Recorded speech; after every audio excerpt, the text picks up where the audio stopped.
اعوذ باللہ من الشیطان الرجیم بسم اللہ الرحمن الرحیم رب اشرح لی صدری ویسر لی امری واحلل عقدۃ من لسانی یفقہوا قولی رب یسر ولا تؤثر وتمم بالخیر الحمدللہ وقفا والصلاة والسلام علی عبادہ الذین اصطفیٰ خصوصاً علی خاتم النبیین محمد الامین وعلی آلہ وصحبہ اجمعین اما بعد فاعوذ باللہ من الشیطان الرجیم بسم اللہ الرحمن الرحیم وَهُوَ اللَّهُ لَا إِلَٰهَ إِلَّا هُوَ لَهُ الْحَمْدُ فِي الْأُولَىٰ وَالْآخِرَةِ وَلَهُ الْحُكْمُ وَإِلَيْهِ تُرْجَعُونَ قُلْ أَرَأَيْتُمْ إِنْ جَعَلَ اللَّهُ عَلَيْكُمُ اللَّيْلَ سَرْمَدًا إِلَىٰ يَوْمِ الْقِيَامَةِ مَنْ إِلَٰهٌ غَيْرُ اللَّهِ يَأْتِيكُمْ بِضِيَاءٍ أَفَلَا تَسْمَعُونَ۔ کل ہم نے یہ جو آخری آیت پڑھی تھی یہیں سے آج ہم سٹارٹ کرتے ہیں اللہ تعالیٰ کا نام لے کے۔ وَهُوَ اللَّهُ لَا إِلَٰهَ إِلَّا هُوَ، وہ اللہ ہے جس کے سوا اور کوئی معبود نہیں ہے۔ لَهُ الْحَمْدُ، اسی کی تعریف، وہی تعریف کا جو ہے نا حق رکھتا ہے۔ اگر تعریف کسی کی جانی چاہیے نا، وہ رب العالمین کی تعریف کی جانی چاہیے۔ تمام تعریفیں اس رب کی ہی ہیں۔ آپ دنیا میں بھی آپ تعریف جنرلی کس کی کرتے ہو؟ کوئی دنیا میں آپ نے شے دیکھ لی جس کے اندر آپ کو کوئی اچھائی محسوس ہوئی، کوئی خوبصورتی محسوس ہوئی، یا کوئی اس کی جو ایٹریبیوٹ آپ کو بڑا پسند آیا، مگر وہ ایٹریبیوٹ اس کا اپنا نہیں ہے، اس کو دیا گیا ہے۔ جس نے وہ دیا ہے نا، اصل میں تعریف کا تو سداوار وہ ہے، اس کی تعریف جو ہے جائز ہے۔ کوئی دنیا میں سب سے بہترین آپ سینٹک ویو دیکھ لو، یا کوئی مخلوق ایسی دیکھ لو کہ جس کو دیکھ کے آپ حیران ہو جاؤ کہ اتنا خوبصورت پرندہ، تو ایک دم زبان سے نکلنا چاہیے ماشاء اللہ، کہ اللہ کی تمام تعریفیں، جیسے اللہ نے چاہا اس کو بنا دیا۔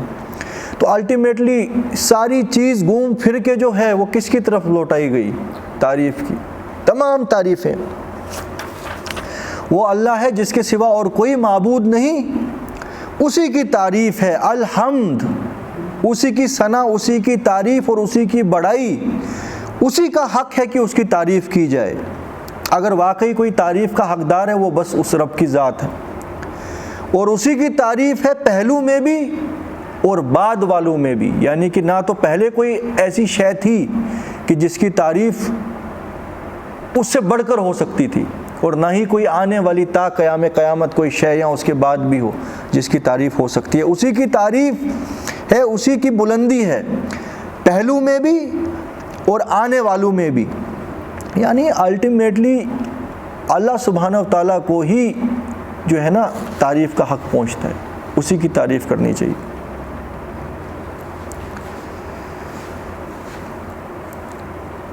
وَلَهُ الْحُكْمُ، تعریف کے ساتھ ساتھ اسی کا حکم بھی چلتا ہے۔ یعنی کہ احکام اور حکم اور لاز اگر کوئی دے سکتا ہے تو وہ رب العالمین ہی دے سکتا ہے، اسی کی حکومت ہے۔ اب دنیا میں اس نے تھوڑا سا اقتدار انسان کو دے دیا یہ ٹیسٹ کرنے کے لیے کہ آیا یہ انسان بنا مجھے دیکھے مجھے پہچانتا ہے، اور میرے حکموں کے حساب سے، کہ جو حکم میں ہر وقت اپنے نبیوں کے اوپر، اپنے رسولوں کے اوپر نازل کرتا رہا، جو قرآن کی شکل میں آخر جو ہے نا انسانیت کو دے دیا گیا، جس کے اندر کوئی رد و بدل پاسبل نہیں ہے قیامت کے دن تک۔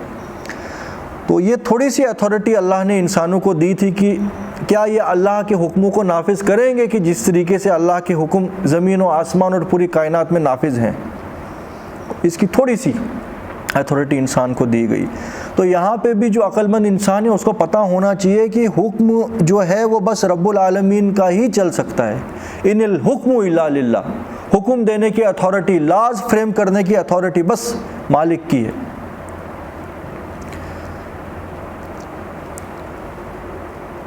وَإِلَيْهِ تُرْجَعُونَ، اور یہ بھی جان لو تمہیں اسی کی طرف لوٹایا جائے گا، تو پھر سارا حساب چکتا کیا جائے گا تم دنیا میں کیا کچھ کرتے رہے۔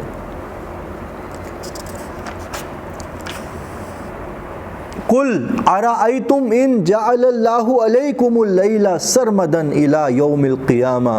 پھر اب رب العالمین کی پیچھے تعریف کے بعد جو انسان سمجھنے والے ہوں ان کو پھر زمین اور آسمان کے اندر جو اللہ تعالیٰ کی نشانیاں ہیں نا ان کی طرف اشارہ کیا گیا ہے.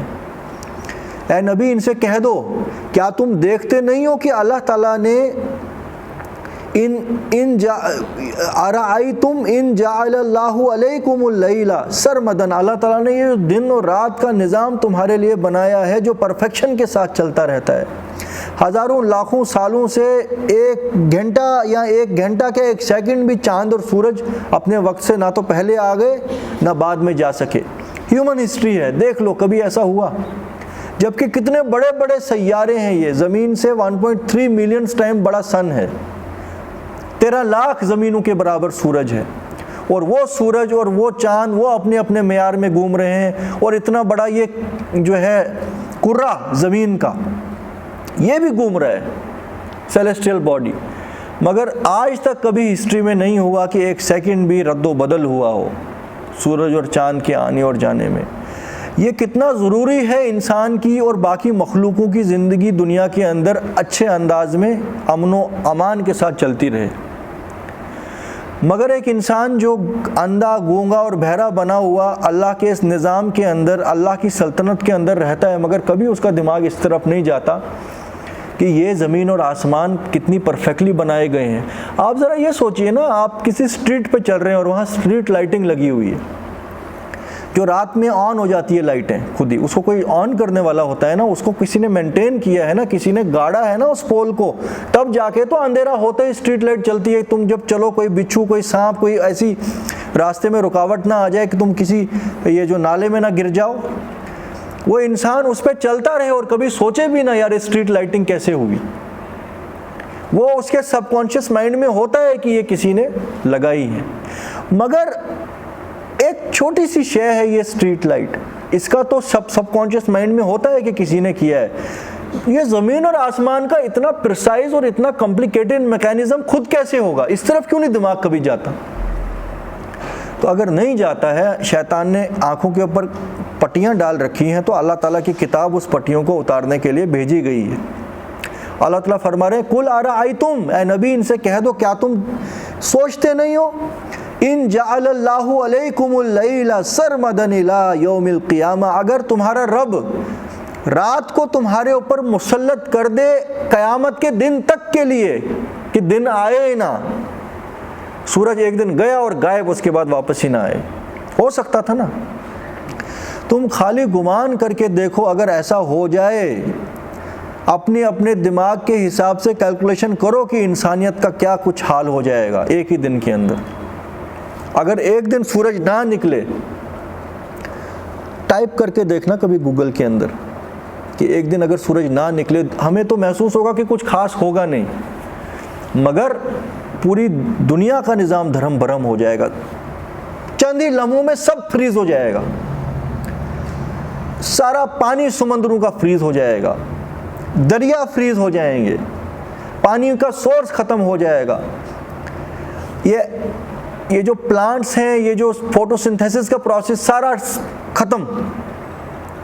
چند چیزیں ہم ٹچ کر رہے ہیں، یہ وہ ہیں جو ہم جان سکتے ہیں. تو اس کے اندر اور کیا کیا چیزیں ہیں جو انسان کے لیے ساری ختم ہو جائیں، وہ ہم تبھی جانیں گے کہ جب ایسا کبھی ہو، جس تک انسان کی ریسرچ ابھی تک پہنچی نہیں.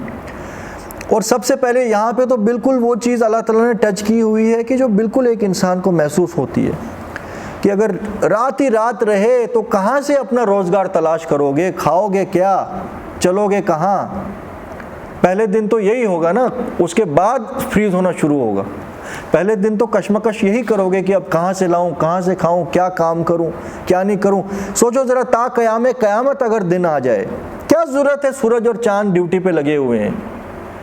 تم انسان اللہ کے ناشکرے ہو. کیا عجب کہ اللہ ناراض ہو کے بولے ان کو کہ دفع ہو جاؤ، اب اس کام میں نہیں لگنا، اس ناشکرے انسان کے لیے. تو اللہ کی سلطنت میں رہ کے اور اللہ کی نافرمانیاں کرتے ہو، مگر یہ سوچتے نہیں ہو کہ اللہ تعالیٰ کی سلطنت میں اللہ کا ہی حکم چلتا ہے. وہ کسی بھی وقت کسی بھی نظام کو ٹھپ کر سکتا ہے. اور پوری انسانیت پھر گھٹنوں کے بل گر جائے گی چند لمحوں کے اندر۔ اب یہ کورونا جب آیا تھا، کیا ہے یہ؟ ایک کیٹانو یا بیکٹیریا یا کچھ تھا، وائرس تھا۔ تو پوری انسانیت 21ویں صدی کی جو اپنے آپ کو بڑے بڑے سائنسدان کہتے ہیں، کس طرح سن ہو گئی، پتاسے کی طرح سب بیٹھ گئے۔ سمجھ رہے ہو؟ اللہ تعالیٰ فرما رہے ہیں نبی ان سے کہہ دو کہ تم اپنے دماغ پہ ذرا زور ڈال کے یہ چیز سوچو کہ اگر ایسا ہو جائے کہ اللہ تعالیٰ رات تم پہ مسلط کر دے ہمیشگی کے لیے سرمدن، قیامت کے دن تک، من الہ غیر اللہ، کون ہے اللہ کے سوا تمہارا رب، یاتیکم بدیاء، کہ جو یہ چراغ تمہارے لیے نکال کے لے کے آئے گا۔ یہ چراغ کس کو کہا جا رہا ہے یہاں؟ سورج کو۔ سبحان اللہ۔ اور دیکھیے اللہ تعالیٰ کا یہاں مقصد یہ نہیں ہے کہ ہمیں سائنس پڑھائیں، مگر اللہ تعالیٰ نے سورج کو بنایا ہے، اللہ خوب جانتا ہے کہ سورج چراغ کے مانند ہے، اس کے اندر کمبشن ہو رہی ہے۔ چراغ کیا ہوتا ہے؟ جس کے اندر فیول ہوتا ہے اور جس کے اندر کمبشن ہوتی ہے۔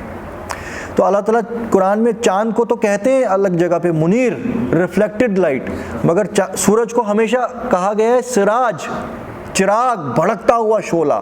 یہاں پہ تو اور کلیئر آ گیا، بدیا، کون نکال کے لے کے آئے گا تمہارے لیے چراغ جس کے اندر کمبشن۔ چراغ کا مطلب کمبشن ہو رہی ہے، کچھ فیول ہے، وہ برن ہو رہا ہے، ہیٹ ریلیز ہو رہی ہے۔ اب سائنس لگاتے رہو اس کے اندر جس کو لگانی ہے، تو جس نے اس کو تسلیم کر کے دل کے اندر اتارنا ہے ان کے لیے ٹھیک ہے۔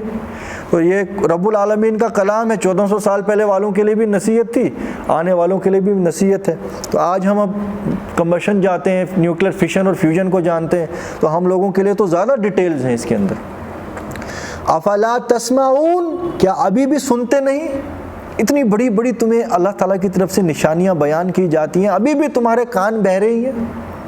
قل ارأیتم ان جعل اللہ علیکم النہار سرمدا الی یوم القیامہ من الہ غیر اللہ یاتیکم بلیل تسکنون فیہ۔ اور یہ بھی ذرا خیال کرو کہ اگر اللہ سورج کو ہی تمہارے اوپر مسلط کر دے قیامت کے دن تک اور رات نہ آئے، کون ہے اللہ کے علاوہ تمہارا معبود جو رات کو لے کے آئے گا تاکہ تم سکون حاصل کرو اس کے اندر؟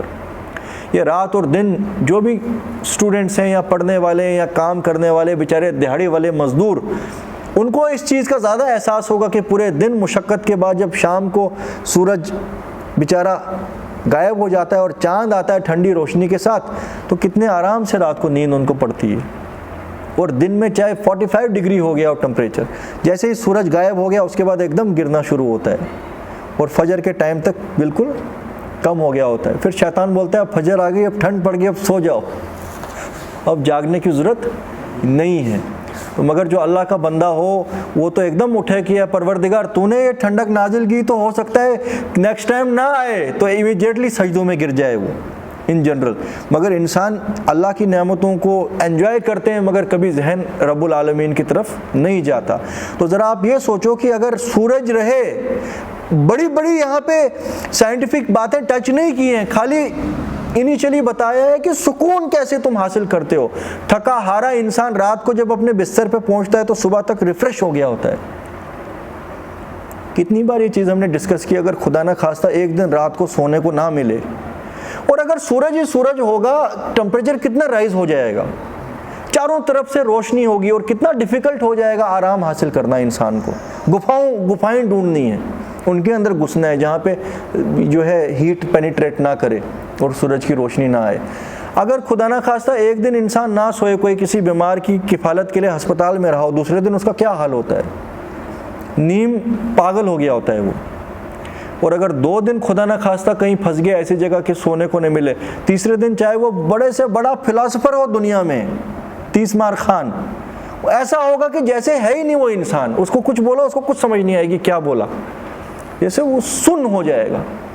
کتنی بڑی نعمت ہے رات اور دن، مگر ہم اس کے بیچ میں رہتے ہیں مگر کبھی ذہن نہیں جاتا ہے کہ کس نے ڈیوٹی پہ لگا رکھا اس بھاری برکم آگ کے گولے کو ہمارے لیے، جو 13 ملین زمینوں کے برابر ہے۔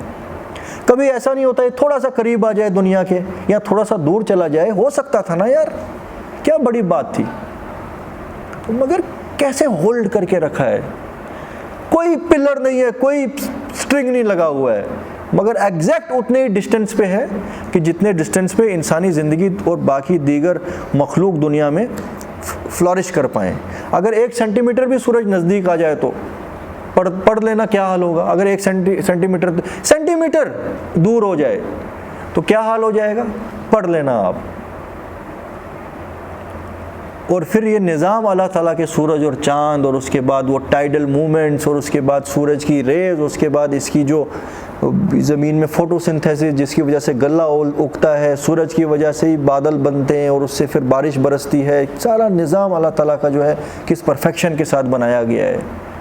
اس کے اندر ایک کبھی امپرفیکشن نہیں آئی ابھی تک۔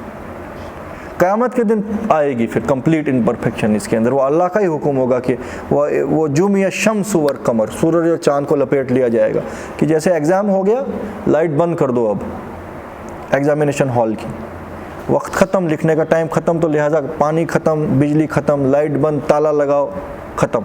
اسی طریقے سے وہ جمع الشمس والقمر، اور اس دن سورج اور چاند کو ملا لیا جائے گا۔ تو اللہ تعالیٰ فرما رہے ہیں کہ کون ہے جو ان کو سکون والی رات لے کے آئے۔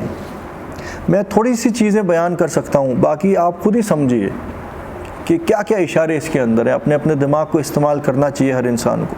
افلا تبصرون، کیا تم دیکھتے نہیں ہو، ان چیزوں کے اوپر غور و فکر نہیں کرتے ہو؟ وَمِن رَحْمَتِهِ جَعَلَ لَكُمُ اللَّيْلَ وَالنَّهَارَ، یہ اس کی رحمت ہے کہ اس نے تمہارے لیے بنایا رات اور دن، تاکہ تم رات میں سکون حاصل کرو اور دن کے اندر اللہ کا رزق تلاش کرو، فضلی، اس کا فضل تلاش کرو۔ فضل کما نہیں سکتے ہو، تلاش کر سکتے ہو۔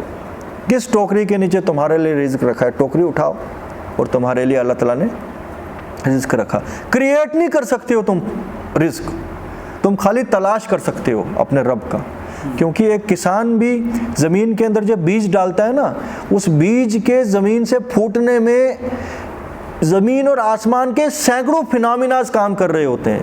اس کی پراپر ہیومیڈیٹی، وہ ہوائیں، وہ موئسچر کنٹینٹ، وہ سورج کی لائٹ، وہ زمین کے نیوٹریشنز، وہ سارے ایکٹ کر رہے ہیں، تب جا کے وہ پھل رہا ہے نا۔ چاند پہ جا کے بیج لگا تو کبھی نہیں اگے گا۔ یعنی ایک بیج کا زمین سے اگنا، کسان زیادہ سے زیادہ بیج زمین میں چھپا سکتا ہے، اس کا جو نکلنا ہے، اب اس نے سینکڑوں بیج ڈالیں، سینکڑوں تو نکلیں گے نہیں، نکلیں گے وہی جس کو اللہ چاہے گا۔ تم پیڑ لگاؤ، ایک پیڑ پہ بہت پھل ہوگا، ایک پہ پھل ہی نہیں ہوگا، وہ تو اللہ ڈیسائیڈ کرے گا کہ کس کو کیا دینا ہے۔ بہرحال تمہارا کام اتنا ہے، تم بیج پھینکو۔ تو تم یہ دیکھو، تم اللہ کے فضل کو تلاش کرو دن کے وقت، لعلکم تشکرون، اور یہ اس لیے کہ ایک شکر گزار بندہ بن کے رہو، اللہ کے سامنے اکڑ مت دکھاؤ، زمین پہ متکبر بن کے مت چلو، اللہ کا شکر کرو۔ مگر کیا آج اکثر اور بیشتر انسانیت اللہ کا شکر کرتی ہے ان چیزوں کے اوپر؟ وہ تو وہی کچھ کرتی ہے کہ اپنے اعمال سے یہ ثابت ہو جائے کہ ہم سے بڑے ناشکرے کوئی نہیں ہے، ہم سے بڑے ظالم کوئی نہیں ہے۔ اکثر اور بیشتر مسلمان ہو، غیر مسلمان ہو، یہود ہو، نصارہ ہو، سب کا کچھ یہی حال ہے، A to Z، اللہ کے ناشکرے۔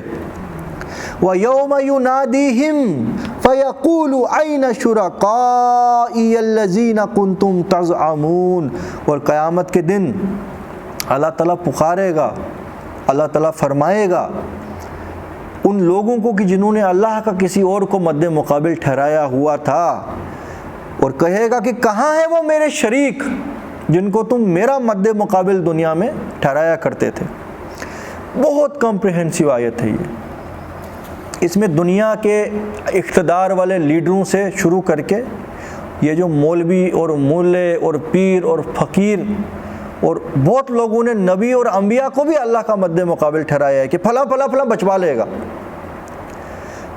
اور الٹیمیٹلی ان سب نے انڈائریکٹلی شیطان کو اللہ کا مد مقابل ٹھہرایا ہے، کیونکہ یہ پٹیاں کون پڑھاتا ہے؟ تو دنیا میں کچھ بھی کرتے لے، فلاں بابا جی تجھے بچا لیں گے۔ وہ بابا اپنے آپ کو نہیں بچا سکے گا قیامت کے دن، اگر اس کے کرتوت ٹھیک نہیں ہوں گے تو تمہیں کیا بچائے گا؟ اور یہ کل ہم اچھے سے ڈیٹیل میں ڈسکس کر چکے ہیں، الٹیمیٹلی شیطان کے ہی یہ تگڑم ہوتے ہیں۔ ایک انسان، اللہ تعالیٰ فرما رہے ہیں کہ قیامت کے دن رائی کے دانے کے برابر بھی جس نے نیکی کی ہوگی وہ دیکھ لے گا، اس کا حساب اس کو چکانا ہے، اور جس نے برائی کی ہوگی وہ دیکھ لے گا۔ اچھا، اس میں بیچ میں انٹرفیئرنس آپ نے ڈال دیا کہ نہیں نہ نیکیاں ہیں نہ بدائیاں ہیں، فلانا بندہ بچا لے گا، تو کس کی بات تم نے مانی؟ تو لہٰذا تم عیاش بنے پھرو، تم دنیا پرست ہو جاؤ، تم برائبری کرو، تم سود کھاؤ، تم عیاشیوں میں مگن رہو، کیونکہ تمہارے بچانے کا تو ٹھیکہ پہلے سے لے کے رکھا ہے۔ ڈاکٹر اسرار صاحب کتنا اچھا اس میں فرماتے ہیں، سیاں بہے کوتوال اب ڈر کا ہے کیا، کہ جو میرا جو ہے علاقے کا جو دروگا ہے، جو پولیس والا ہے ہیڈ، وہ میرا اپنا ہے، تو مجھے کس چیز کا ڈر ہے؟ یہ پٹی جس کو شیطان نے پڑھائی ہوگی، کیا اس کے عمل جو ہیں وہ ٹھیک ہو سکتے ہیں دنیا میں؟ وہ اس کے گناہ کبھی جڑیں گے نہیں اس کے جسم سے۔ مگر جس کو پتہ ہے کہ اللہ تعالیٰ عالم و بذات صدور، میرے دلوں کے بھید تک جانتا ہے، یعلم خیانت العیون، وہ تمہاری آنکھوں کی خیانت تک کو جانتا ہے۔ وَمَن يَعْمَلْ مِثْقَالَ ذَرَّةٍ خَيْرًا يَرَهُ وَمَن يَعْمَلْ مِثْقَالَ ذَرَّةٍ شَرًّا يَرَهُ، وہ برائی بھی دیکھ لے گا چاہے ایک ذرے کے برابر ہو، اور نیکی بھی دیکھ لے گا۔ یہ تو قرآن کا پیغام ہے۔ اب اس کے کاؤنٹر پیغام ہے، کوئی گنج بخش ہے، کوئی حاجت روا ہے، کوئی مشکل کشا ہے۔ یہ تو وہ ہے نا جو اب ظاہری نہیں ہے، بیچارے جو قبروں میں ہیں، جو اللہ کے بندے، اللہ ان کے درجے بلند کرے، ان کے لیے تو دعائیں ہم نے کرنی ہیں۔ مگر ایک ہے نا جو ظاہری ہیں۔ آج سائنس سب سے بڑا معبود بنا ہوا ہے انسان کا۔ آج دماغ میں ہے کہ آج کیا ہے جی، دل بھی ٹرانسپلانٹ ہو جاتا ہے، فلانا ڈاکٹر ہے ہارٹ اسپیشلسٹ، فلانا ہے جان بچا لیتا ہے وہ اپولو ہاسپٹل والا۔ تو یہ باتیں جو زبان سے ادا کر رہے ہوتے ہیں، وہ اصل میں کیا کہہ رہے ہوتے ہیں کہ یہ اللہ کے مد مقابل ہیں۔ وہ یہ نہیں دیکھتے ہیں سینکڑوں لوگ جو وہاں سے لاشیں بن کے نکلتے ہیں، جن کی کڈنیاں انہیں ڈاکٹروں نے بیچی ہوتی ہیں، پتہ نہیں دیا ہوتا ہے، مر گیا کڈنی بیچ دی، وہ کون کھول کے دیکھے گا کڈنی ہے کہ نہیں ہے؟ یہ کڈنی بیچنے والے ڈاکٹر انہوں نے اللہ کے مد مقابل ٹھہرائے ہوتے ہیں، اور گمان کرتے ہیں کہ اللہ کے علاوہ یہ دنیا میں ہمارے کسی کام آ سکتے ہیں۔ یا پھر چاپلوسیاں اپنے لیڈروں کی، اپنے پولیٹیکل جو آئیڈلز بنا رکھے ہیں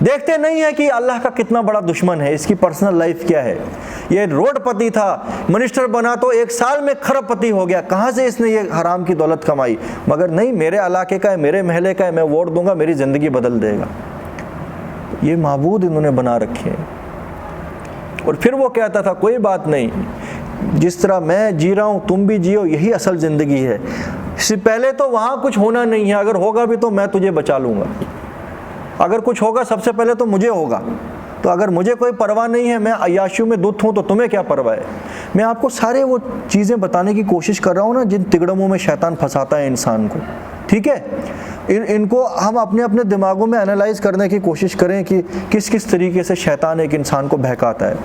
تو مگر وہاں پہ بس یہی کچھ ہوگا، شیطان نے یہ بھی بات پٹی پڑھائی تھی نا آخرت نہیں ہونی ہے، تو تم نے کس کی بات مان لی؟ شیطان کی۔ اللہ تعالیٰ نے فرمایا تھا لا اقسم بیوم القیامہ ولا اقسم بالنفس اللوامہ ایحسب الانسان ان لن نجمع عظامہ بلا قادرین علی ان نسوی بنانا، کہ تمہیں یہ شیطان یہ پٹی پڑھاتا ہے کہ قیامت نہیں ہوگی۔ ارے میں قسم کھاتا ہوں قیامت کے دن کی، یعنی قیامت اتنی بڑی حقیقت ہے جس کی اللہ تعالیٰ قسم کھا رہے ہیں۔ لا اقسم بیوم القیامہ، ہرگز نہیں، تمہارے یہ شیطانی گمان سب غلط ہیں۔ میں قسم کھاتا ہوں قیامت کے دن کی، اور میں قسم کھاتا ہوں ملامت کرنے والے نفس کی۔ ہر انسان کے اندر ایک نفس ہوتا ہے کہ جو اس کو غلط کام سے روکتا ہے۔ تم نے کسی کا حق مارا، اندر سے کڑن پیدا ہوگی کہ یار غلط کر دیا، مگر تم اس کو دباتے ہو۔ یہ نفس خود دلالت دیتا ہے کہ اللہ ہے، اس نے یہ اچھائی تمہارے اندر رکھی ہے، جانوروں کے اندر نہیں ہے یہ چیز۔ کہاں سے یہ آئیڈیا آ جاتا ہے میں نے اس کا دل دکھایا تو تم بھی دکھی کیوں ہو جاتے ہو؟ کسی کا حق مارتے ہو کیوں؟ دل کے اندر تھوڑی سی ملامت پیدا ہوتی ہے۔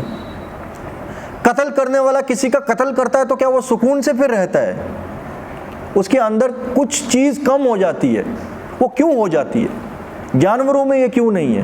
تو اللہ تعالیٰ فرماتے ہیں جس طریقے سے یہ ملامت کرنے والا نفس اس چیز پہ دلالت ہے نا، اللہ نے فجورہا و تقواہا تمہارے دل میں رکھا ہے، اسی طرح قیامت کا وہ دن بھی آ کے رہے گا۔ اس ملامت والے نفس کا کیسے تم انکار کرتے ہو؟ کوئی نہیں نہ کرتا ہے کہ ملامت دل کے اندر ہوتی ہے کہ جب کسی کا حق مارا ہو، جب چوری کی ہو، جھوٹ بولا ہو، کچھ نہ کچھ اندر سے آواز آتی ہے۔ یہ آواز کیوں آتی ہے؟ اگر تم کہتے ہو انسان سب کچھ ہے، وہ جانور سے بن گیا، وہ امیبا سے ڈیولپ ہو کے بن گیا، وہ بھی ایک جانور ہی ہے، تو یہ کیا مسئلہ ہے کہ بہت سے انسان جو ہیں وہ تو اب پھر خودکشی کر لیتے ہیں؟ ہٹلر نے تو اپنے آپ کو ہی مار دیا تھا پھر اتنے سارے یہود کو مار کے۔ تو یہ کہاں سے آئی؟ تو لا اقسم بیوم القیامہ ولا اقسم بالنفس اللوامہ ایحسب الانسان ان لن نجمع عظامہ، کیا انسان یہ سمجھتا ہے کہ ہم اس کی گلی سڑی ہڈیوں کو مٹی سے قیامت کے دن نکال نہیں سکتے؟ بلا قادرین علی ان نسوی بنانا، ارے کیوں نہیں، ان کو کیا نکالنا، ہم تو اس پہ بھی قادر ہیں کہ کس کو میں نے کون سے فنگر پرنٹس دیے تھے انہی کے ساتھ میں ان کو دوبارہ جمع کر لوں گا۔ بنانا، فنگر کے ٹپس تک مجھے پتہ ہے کس کو کیا دیے ہیں۔ آج 21ویں صدی والا بایو میٹرک جاننے والے کے لیے کتنی بڑا یہ اللہ کا راز ہے۔ پہلے لوگوں نے زیادہ سے کیا سمجھا ہوگا کہ پور بھی میں ٹھیک بنا لوں گا، اس کی ٹینشن تو مت لو کہ میں انسان کو کیسے کھڑا کروں گا، ارے مجھے یہ بھی پتہ ہے کہ اس کے پور کس کو کیا دیے گئے ہیں۔ مگر آج ہمیں پتہ ہے کہ پور بایو میٹرکس ہے، ہر انسان مطلب کھربوں انسان ہے اور سب کا بایو میٹرکس الگ ہے۔ تو سبحان اللہ، کیا کوڈنگ ہے یہ کہ کسی پوری دنیا میں ٹوئنز بھی پیدا ہو جائیں نا، ان کا بھی آپس میں ملتا نہیں ہے بایو میٹرکس۔ اللہ کی شان کیا ہے دیکھو ذرا۔ تو یہ ہے اللہ کا وعدہ کہ قیامت ہو کے رہے گی۔ شیطان نے کیا کہا کہ وہ کچھ نہیں، کس نے دیکھا، اور تم چکا چون فی الحال دنیا میں عیش کر لے، حق مار لے، دنیا پرستی کر، موئے واپس آئے مرنے کے بعد تجھے بتانے کے لیے قیامت ہے یا جنت اور جہنم ہے۔ یہ دنیا ہی دنیا سب کچھ ہے۔ یہ خیال کون پیدا کرتا ہے؟ شیطان۔ جبکہ تمہارا نفس ملامت کر رہا ہوتا ہے کہ تم کسی چیز کو چھوڑ رہے ہو، مگر تم شیطان کی بات مانتے ہو۔ تو تم نے اللہ کا شریک کس کو دنیا میں پھر کیا تھا؟ شیطان کو۔ تم نے اس کی بات مانی نا، جبکہ بات کس کی ماننی تھی؟ اللہ کی۔ تو بتاؤ، کہا جائے گا اس دن کہاں ہے وہ میرا شریک جس کو تم میرے ساتھ گمان کیا کرتے تھے، جس نے تمہیں پٹی پڑھائی تھی کہ جنت اور جہنم کچھ نہیں ہے، قیامت کچھ نہیں ہے، آج وہ کہاں ہے؟ تمہارا چاچا شیطان۔ وَنَزَعْنَا مِن كُلِّ أُمَّةٍ شَهِيدًا فَقُلْنَا هَاتُوا بُرْهَانَكُمْ فَعَلِمُوا أَنَّ الْحَقَّ لِلَّهِ وَضَلَّ عَنْهُمْ مَا كَانُوا يَفْتَرُونَ، اور جدا کر لیں گے ہم ہر فرقے میں سے ایک احوال بتانے والے کو۔ قیامت کے دن دیکھو جنرلی آتا ہے نا کہ قرآن کے اندر یہ آیت آئی ہے کہ جیسے نبی کریم صلی اللہ علیہ وسلم کو فرمایا گیا ہے یوم نبعث من کل امۃ شہیدا علیہم من انفسہم وجئنا بک شہیدا علی ہؤلاء، نبی قیامت کے دن ہم ہر امت کے اوپر ایک گواہ اٹھائیں گے کہ جو گواہ یہ اللہ کے سامنے شہادت دے گا کہ اے پروردگار میں نے ان تک حق پہنچا دیا تھا، اور اے نبی یاد کر وہ وقت جب ہم تجھ کو اٹھائیں گے گواہ اس امت کے اوپر، اس وقت کیا ان کا حال ہوگا۔ قرآن میں جگہ جگہ آیا ہے کہ اللہ تعالیٰ ہر امت میں سے ایک گواہ اٹھائیں گے، مگر یہاں پہ کل امت شہیدا علیہم، اور ہم اٹھائیں گے ہر امت میں سے ایک گواہ، احوال بتانے والا۔ وَقُلْنَا هَاتُوا بُرْهَانَكُمْ، اور وہ جو گواہ ہوگا نا اس کو یہ چیز جو ہے نا ان لوگوں کے سامنے پوچھی جائے گی، کیا تم نے جو ہے دعوت کا حق ادا کیا، رسالت کا حق ادا کیا۔ شیخ الہند کی تفسیر میں یہ بھی لکھا ہوا ہے کہ اس شہید سے مراد وہ اللہ کے مجددین بھی ہوں گے، کہ جو رسولوں کے بعد تو آنے کا وقت ختم ہو گیا تھا، رسول تو نہیں آئیں گے، مگر اللہ کے بندے ہمیشہ موجود رہیں گے کہ جو لوگوں کو جگانے کی کوشش کریں گے۔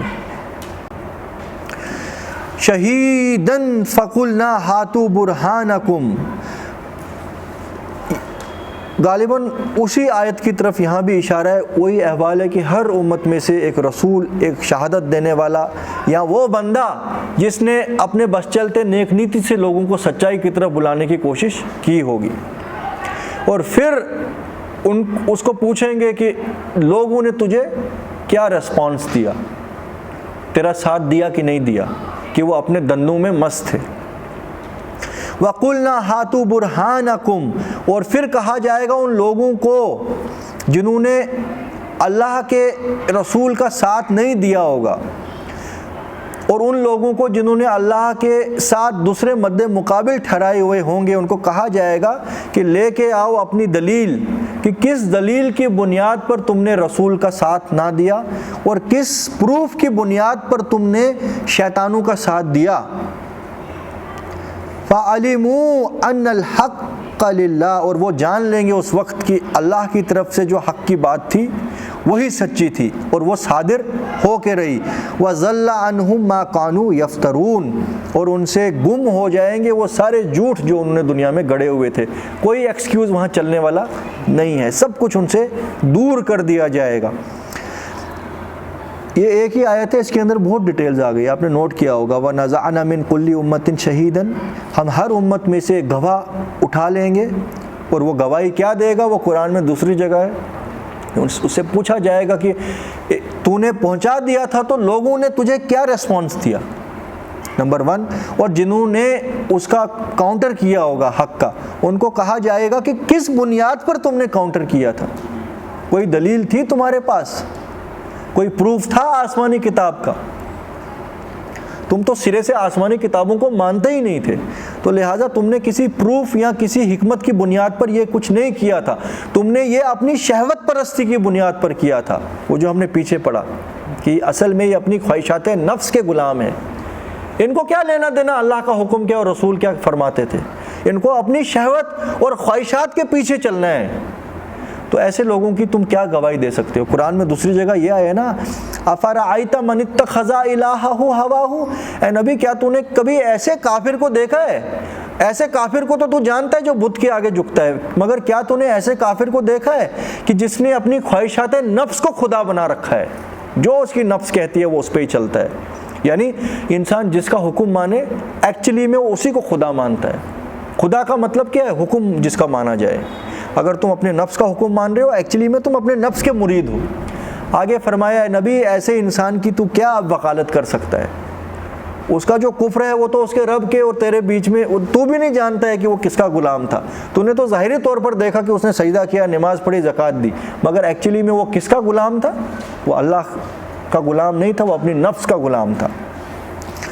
تو اور اس وقت ظالم لوگ جان لیں گے کہ جو اللہ کے رسول پیغام لے کے آئے تھے وہ حق تھا اور ہم نے اس کا انکار کیا، اور جو کوئی جھوٹی باتیں اور افطرا اور جن کو اللہ کا یہ مد مقابل شاید انہوں نے ٹھہرایا ہوا تھا کہ سفارش کر لے گا یا اس کی بات مان لی تھی کہ قیامت نہیں ہے، وہ ساری باتیں جو ہیں اپنی جگہ رہ گئی اور یہ عذاب میں مبتلا ہو گئے۔ اب یہاں سے آگے جو ہے نا روح سخن پھر سے موسیٰ علیہ السلام کی طرف آ رہا ہے اور ان کی قوم کی طرف آ رہا ہے، اور موسیٰ علیہ السلام اور ان کی قوم کے اندر بہت بڑی بڑی عبرت ناک جو ہے نا قصے ہیں، اور سورت کا نام بھی قصص ہے آج کی امت مسلمہ کے لیے اور اس امت مسلمہ کے تمام افراد کے لیے۔ دیکھو فرعون جو تھا وہ بنی اسرائیل کی قوم کا بڑا خطرناک دشمن تھا، پوری قوم کا دشمن تھا، مگر بنی اسرائیل کی قوم میں کچھ منافق لوگ تھے جو اصل میں چاکری کرتے تھے فرعون کی، اسی کے سسٹم کو الٹیمیٹ سمجھتے تھے۔ ذرا اس کو ریلیٹ کرنا آج کے ساتھ، آج ہمارے کوئی بندے آیا کہ کوئی اللہ کی طرف سے کوئی اس کو پوسٹ مل گئی، چاکری کس کی کر رہا ہے؟ طاغوت کی اور شیطان کی، اس کا غلام ہے، صبح 8 بجے سے لے کے رات کے 8 بجے تک اس کو پتہ نہیں ہے میں ہوں کیا شے، اور رات کو بھی 8 بجے آ کے فونوں پہ ہی ہوتا ہے، اس کو نہ اپنی اولاد کا پتہ نہ ماں باپ کا پتہ، کسی کا کچھ پتہ نہیں۔ تو ایسے انسان جو ہوتے ہیں وہ ایکچولی میں ان کی ایلیجنس کس کے ساتھ ہوتی ہے؟ طاغوتی سسٹم کے ساتھ، اور وہ اپنی اولاد کو بھی کہتے ہیں کہ اسی سسٹم میں داخل ہو جاؤ۔ ایک شخص ہے جو پھنسا ہوا ہے نفرت کرتے ہوئے، مجبوراً اپنی زندگی کے سبسسٹنٹ لیول پہ زندگی گزارنے کی کوشش کرے اور اسی سسٹم کو جڑوں سے اکھاڑنے کی کوشش کرے۔ کیا پروردگار میں جاؤں تو جاؤں کہاں، ہر جگہ یہی کچھ ہے، ہاں میں اپنے بس چلتے اتنا ہی اس سسٹم کا بینیفٹ لے رہا ہوں کہ میری جان اور میری جسم کا جو ہے تعلق باقی رہے، باقی میں اپنے وقت کو بچا کے اسی کی جڑیں کھودنے میں لگاؤں، وہ کچھ نہ کچھ قیامت کے دن کہہ سکتا ہے کہ اے پروردگار تو نے کہا تھا نا کہ حرام شے بھی تم اتنی استعمال کر لو کہ اگر الا من استر، اگر مجبور ہو جائے اور جان پہ بن کے آئے، ہے نا، تو مگر اگر تم اس حرام چیز کی باربیکیو پارٹی کرو اور اپنی اولاد کو بھی اسی میں فنا کرو اور پھر اس کو بڑا شان و شوکت کی طرح پیش کرو۔ سنو، ایسا ہی ایک چاکری کرنے والا قارون بھی تھا۔ اس قارون کی جو شان و شوکت تھی اس کا کیا انجام ہوا تو دیکھو، ان قارون کان من قوم موسیٰ، قارون جو تھا بے شک وہ تھا تو موسیٰ کی قوم کا ایک فرد، فبغى علیہم، مگر اس نے اس قوم کو دھوکہ دیا، اس کی پیٹھ پیچھے وار کیا۔ دیکھو دنیا کے اندر اگر جبار متکبر حکمرانوں نے اگر کسی بھی قوم پہ کنٹرول کرنا ہے نا، ان کے بھی منافق کچھ نہ کچھ اپنے ساتھ رکھنے ہوتے ہیں تاکہ اندرونی باتیں ان کی بتاتے رہے، بڑی بڑی پوسٹوں پہ۔ یہ تو یار بڑی اوپن بات ہے، آج دیکھیے نا آپ ہمارا کیا حال ہے۔ یہ جو ایڈوائزرز ہوتے ہیں یہ کون ہوتے ہیں؟ ان کے بڑے بڑے منافق گھرانوں کے لوگ جو ہیں وہ ان کے پرماننٹ ایڈوائزرز ہوتے ہیں، مگر ہیں کس کے ایلیجنس کس کے ساتھ ہے؟ شیاطین اور سرکش سسٹم کے ساتھ۔ نہیں کر رہا ہوں میں، جنرلی یہ کہہ رہا ہوں پوری دنیا کے اندر اللہ کے سسٹموں کی خلاف ورزی کی جاتی ہے۔ جو بھی لاز چلتے ہیں وہ انگریزوں کے بنائے ہوئے لاز ہیں، ان کے حساب سے دنیا کے اندر جو ہے سود کو عام کر دیا گیا، جس کی وجہ سے مفلسی اور پھاکا پھیل چکا، اور حکمران جو ہے وہ اسی سسٹم میں غریب لوگوں کو ایکسپلائٹ کرتے ہیں۔ بولنے والا کوئی نہیں ہے، انہی غریب لوگوں کا کوئی نہ کوئی فرد جو ہے وہ ہائی لائٹ ہو کے ان کے ساتھ چھانا بچانا چلتا ہے، انہی کے ذریعے سے وہ روب ڈالتا ہے ان کے اوپر، سمجھ رہے ہو؟ تو اسی طریقے سے ذرا اپنی دماغ کے ہم یہ دروازے تمام کھول کے اب اس کو سمجھنے کی کوشش کریں۔ فَبَغَى عَلَيْهِمْ، مگر اس نے ان کے ساتھ سرکشی کی، شرارت کی، یعنی اس قوم کے پیٹھ پیچھے کچھ وار کیا۔ وَآتَيْنَاهُ مِن، کیا پتہ اسی نے بتایا ہو فرعون کو کہ فرعون صاحب آپ کو پتہ ہے بنی اسرائیل میں ایک روایت ہے کہ کوئی شخص پیدا ہو جائے گا یہاں بنی اسرائیل میں کہ جو آپ کی اس ریاست کا قلع کما کر دے گا۔ یہ ابراہیم علیہ السلام سے سنا تھا لوگوں نے اور وہ بات ہم تک پہنچ گئی، آپ کو پتہ ہے۔ ہو سکتا ہے قارون کے باپ نے سنا ہو، ہے نا، کیونکہ پھر پورا خاندان ہی بنتا ہے نا چاکری کرنے والا۔ اتنا گندا شخص تھا تو پھر فرعون نے سارے بنی اسرائیل کے بچوں کو قتل کرنا شروع کر دیا، مے بی اور مے بی ناٹ، اللہ نوز دا بیسٹ۔ مگر پھر وہ جب گرتا ہے اپنی، آپ کو پتہ ہے یہ نائجیریا میں جس وقت غلامی کا دور تھا نا، میں تو حیران ہو گیا وہ ڈاکومنٹری دیکھ کے، جو ٹھیکیدار تھا نا جو غلام بیچتا تھا وہاں سے اٹھا کے انگریز ملکوں میں، وہ انہیں کا اپنا بندہ تھا، سرپنچ، وہ انگریزوں کا کتا تھا۔ تو یہاں نائجیریا میں یعنی بڑا دکھ ہوتا تھا یہ دیکھ کے کہ نائجیریا میں کتنی غلامی ہے، مگر وہ ٹھیکیدار اپنا ہی بندہ ان کا لیڈر جو تھا۔ اسی طریقے سے جو آج ہمارے ٹھیکیدار لیڈر ہیں وہ یہی ہیں سارے۔ تو ان کو کیا، وہ یہ تو پھر بھی فرعون تھا، ہے نا، بڑا متکبر، وہ تو کسی بھی کتے اور بلی کے آگے آج سجدے کریں گے کہ ہمارا اقتدار باقی رہنا چاہیے۔ فَبَغَى عَلَيْهِمْ، تو اس ظالم نے ان کے ساتھ شرارت کی، ان کو دھوکہ دیا۔ وَآتَيْنَاهُ مِنَ الْكُنُوزِ مَا إِنَّ مَفَاتِحُ لَتَنُوءُ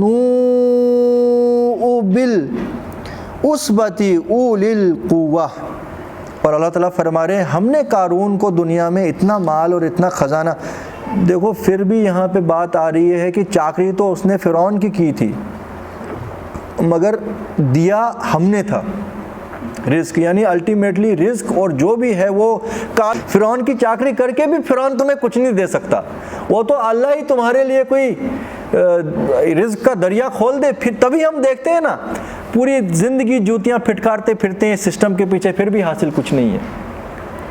ملے گا اسی کو جس کے لیے رب چاہے گا، اور امتحاناً ملے گا۔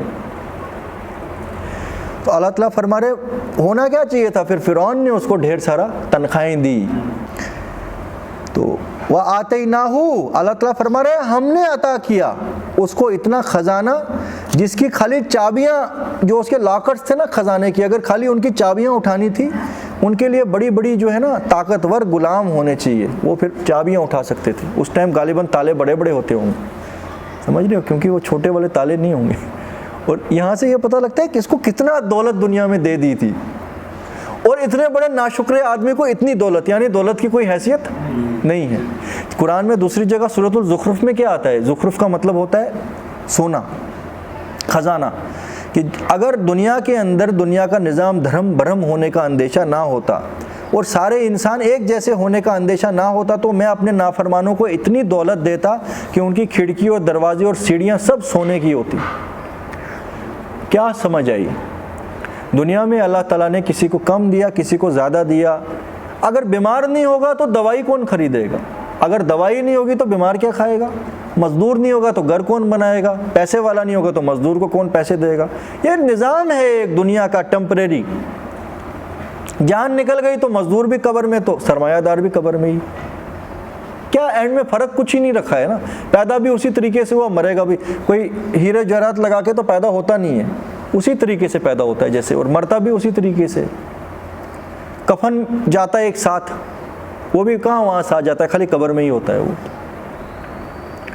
تو بڑے سے بڑے امیر آدمی کو بھی وہی کفن پھر نصیب ہوتا ہے کہ ریشم کا بھی نہیں لگا سکتے ہیں، کفن کا بھی غالباً کپڑا وہی ہے کہ جو کاٹن کا ایک کپڑا ہوتا ہے وہ ہے نا، اس میں بھی کوئی امیر اور غریبی نہیں ہوتی، جبکہ ہونا چاہیے کیا امیر کا ہے اس میں سونے کی کوٹنگ کی ہو یا سونے کے دھاگوں سے بنا ہو، مگر لے کے وہ کچھ نہیں جاتا۔ اللہ تعالیٰ فرماتے ہیں اگر دنیا کے اندر نظام دھرم برم نہ ہو جاتا تو میں اپنے نافرمانوں کو دیتا اتنا کہ ان کی سیڑھیاں، دروازے اور کھڑکیاں سونے کی ہوتی۔ ذرا سوچو، ہے کوئی رئیس ایسا دنیا میں ابھی بھی جس کی کھڑکی اور دروازے سونے کے ہوں؟ ہاں، عرب کے بغیرت ہیں، وہ اپنا جو ہے کموڈ سونے کا بنواتے ہیں، مگر کھڑکی دروازے وہ بھی نہیں بنا سکتے ہیں۔ تو یہ ہے دنیا کی حیثیت۔ اور قارون کو جب اتنا دیا تو اس کا مطلب یا اللہ ہمیں قارون کے جتنا ہمیں اتنا ہی دے کہ کسی کے آگے ہم ہاتھ نہ پھیلائیں اور ہم کسی کے کام آ سکیں تیری رضا کے لیے، بس اتنا۔ سمجھ رہے ہو؟ اذ قال له قومه لا تفرح ان اللہ لا يحب الفرحین، جب اس کی قوم نے قارون کو کہا کہ اے قارون تو کیوں اللہ کا اتنا ناشکرا اور متکبر بنتا زمین میں چلتا ہے؟ کیا تجھے پتہ نہیں ہے کہ اللہ اترانے والے شیخی خور کو پسند نہیں کرتا؟ وَابْتَغِي فِي مَا آتَاكَ اللَّهُ الدَّارَ الْآخِرَةَ، اور جو کچھ تیرے رب نے تجھے عطا کیا ہے اس کے ذریعے سے آخرت کے گھر میں کامیاب ہونے کا کوئی سلسلہ سوچ۔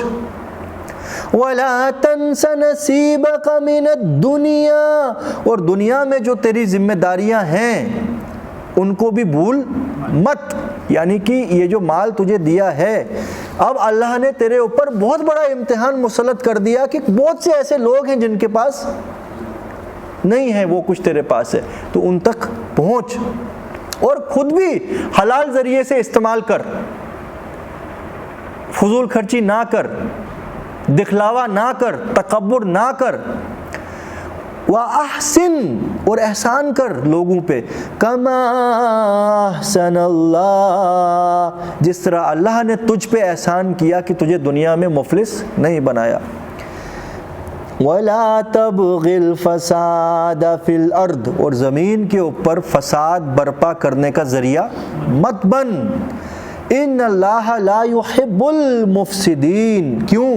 کیونکہ اللہ مفسدوں کو پسند نہیں کرتا۔ یہ آیت کلیئر ہی ہے کہ کچھ اور چیز اس کے اندر ایڈ کرنی ہے۔ اب دیکھو قارون صاحب کیا فرما رہے ہیں۔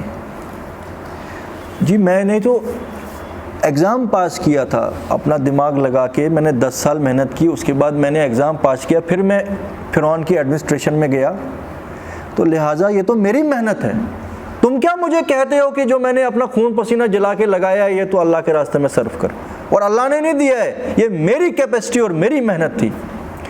دنیا میں ایسے ایسے نالائق ہیں نا یار، جن کی حیثیت ایک ٹکڑا روٹی کا نوالا ان کو ملنا نہیں چاہیے تھا آج بھی، مگر اللہ نے ان کے لیے رزق کے انبار کھول رکھے۔ ایسے ایسے نالائق ہیں اللہ کی قسم، مگر وہی نالائق جو ہیں وہ ایسے اتراتے ہیں، ان سے 100 گنا زیادہ دماغ والے لوگ بیچارے تھوڑے اللہ نے ٹائٹ کر کے رکھے ہیں. یہ اللہ کا نظام ہے, جس کو چاہے رزق میں کشادگی دے دے, کسی کو چاہے کمی دے دے.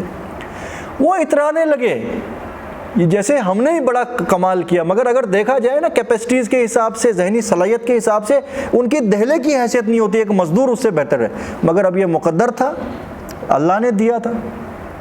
یہاں پہ فرمایا جا رہا ہے یہ جو قارون نے کیا کہا, قال انما اوتیتہ علی علم عندی, ارے یہ تو مجھے میرے علم کی بدولت ملا ہے, میری محنت کی بدولت ملا ہے. اولم یعلم ان اللہ قد اہلک من قبلہ من القرون, کیا اس ظالم کو یہ بات پتہ نہیں ہے کہ اتنی بڑی بات یہ اپنی زبان سے نکال رہا ہے کہ میرے علم کی وجہ سے, میری محنت کی وجہ سے مجھے یہ کچھ دیا گیا, کہ اس سے پہلے اس سے بڑے بڑے 30 مار خان دنیا پہ اتراتے تھے.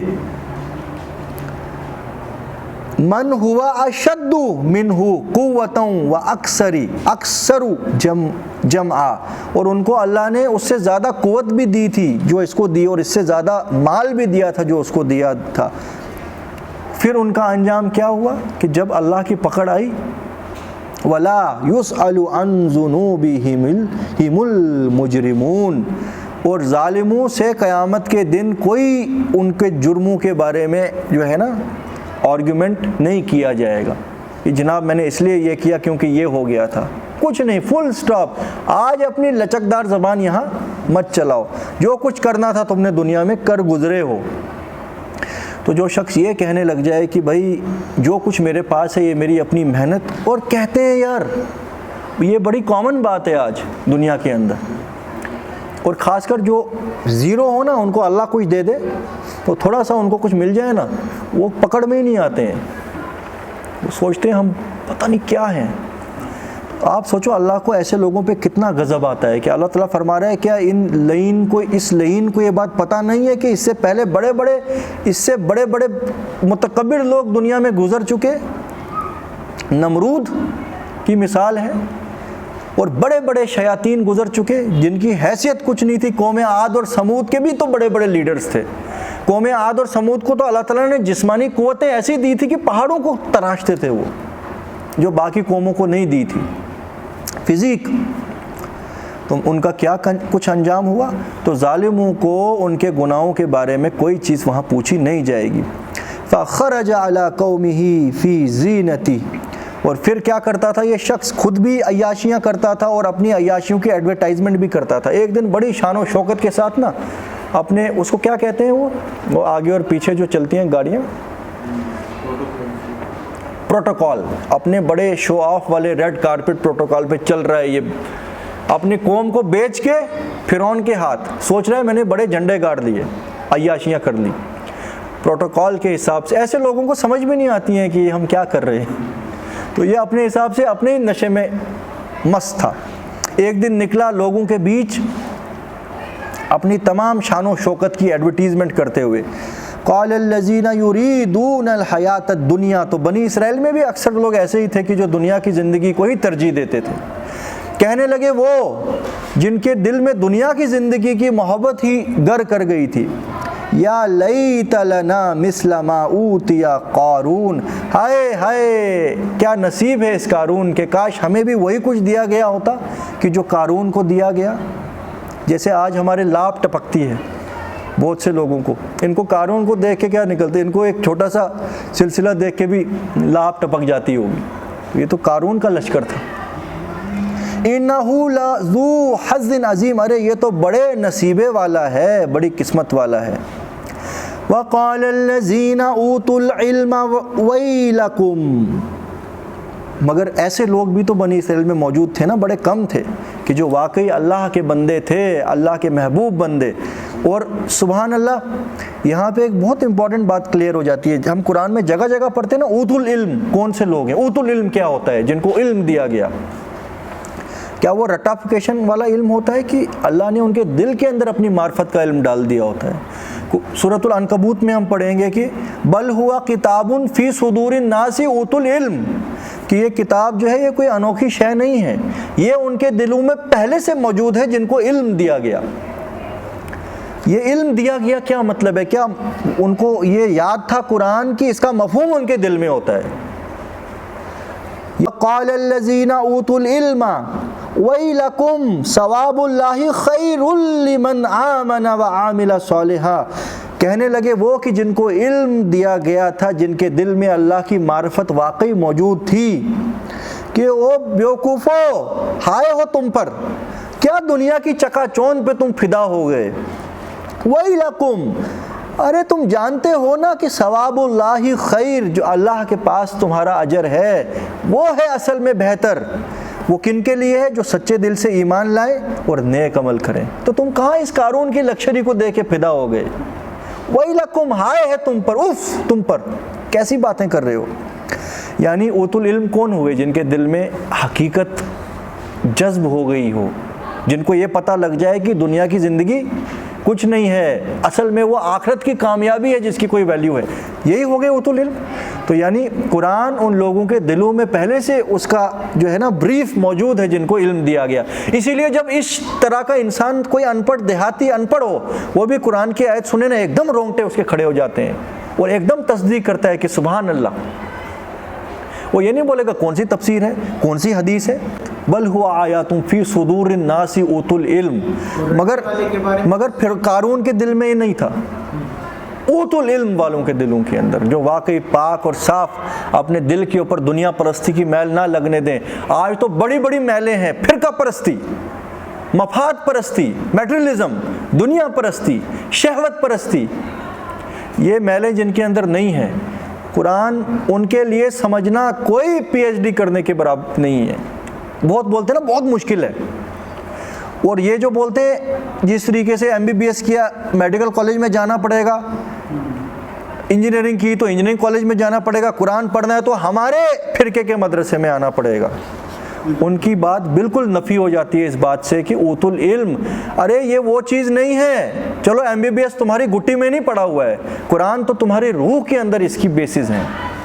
تو یہ تو ایسی شے ہے کہ اس کو پتہ لگتا ہے یار یہ تو وہی کچھ ہے جو مجھے پتا تھا. جس کے بارے میں شعر ہے، دیکھنا تقریر کی لذت جو اس نے کہا، میں نے یہ جانا گویا وہی میرے دل میں تھا. ارے کیا تقریر ہے، گویا کہ میرے دل کی بات. جیسے بہت سی آیات جب نازل ہوتی ہیں نا، حضرت عمر فرماتے تھے کہ یا اللہ یہی تو میں چاہتا تھا کہ ایسا ہو، اور وہی نازل ہو گیا. حضرت ابو بکر صدیق اکبر فرماتے تھے کہ جس طریقے سے میرا دل گواہی دیتا تھا وہی کچھ نازل ہوتا ہے، تو میرا دل کہتا تھا کہ یہی حق ہے.